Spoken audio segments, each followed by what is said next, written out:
Write your text out and resize it. A big bold font works best with this.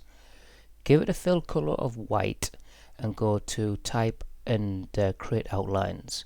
Give it a slight tilt and make a box around the top half and just decrease the opacity.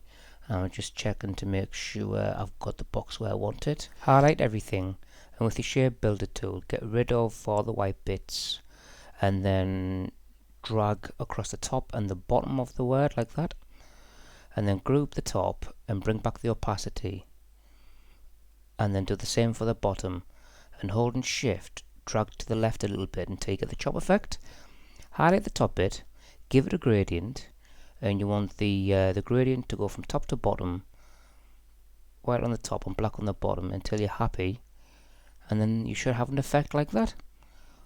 Like and follow for more.